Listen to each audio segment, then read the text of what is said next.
Si vous êtes bridger, vous connaissez peut-être l'application FunBridge. Elle permet de jouer en ligne à tout moment, de se perfectionner et d'assouvir sa passion.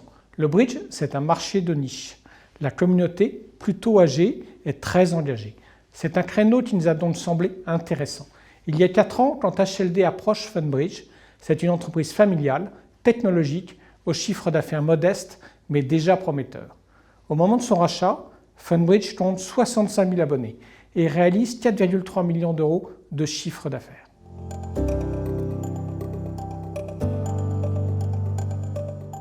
Il a fallu tout d'abord créer les conditions d'une accélération de la croissance. Une fois en portefeuille, nous avons recruté les bonnes compétences dans le digital pour analyser les données, mieux valoriser ses abonnés et enrichir l'expérience client. Également, HLD avait identifié un acteur américain incontournable dans le secteur, BBO. Pour les bridgers, la marque est aussi connue que Frigidaire dans l'électroménager.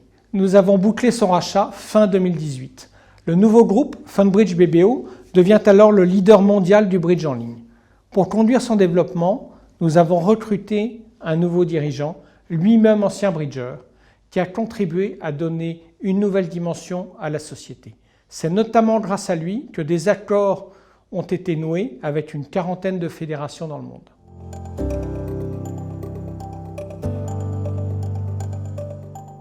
FunBridge BBO montre que l'on peut s'intéresser à des sociétés de toute taille, même les plus modestes, pour autant qu'elles soient solidement installées sur des marchés très ciblés et en forte croissance.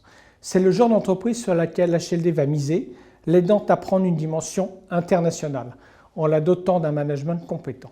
Et quand les équipes managériales sont impliquées, HLD leur donne les moyens de grandir plus vite.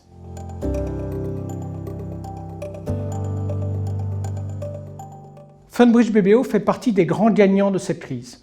Quand tous les clubs de bridge ont dû fermer et que les tournois ont été suspendus, nous leur avons ouvert notre plateforme. Chaque club a donc pu maintenir le contact avec ses membres et poursuivre son activité virtuellement.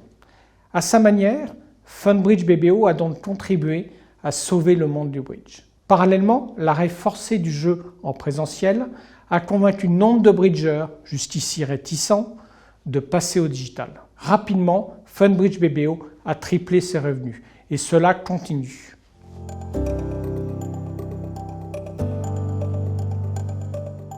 Il reste beaucoup à faire tant en France qu'aux États-Unis.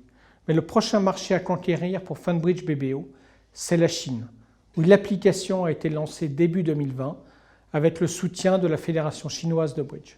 D'autres jeux de cartes sont en développement sur la plateforme, comme la belote ou le spades aux États-Unis, un jeu équivalent. Enfin, nous regardons de façon sélective des acquisitions pour renforcer la position de leader de FunBridge BBO. Nous restons toujours dans l'esprit de HLD, celui d'accompagner des entreprises sur des périodes longues d'investissement. Notre soutien aux équipes dirigeantes doit leur permettre de saisir les opportunités de marché, y compris dans les périodes délicates.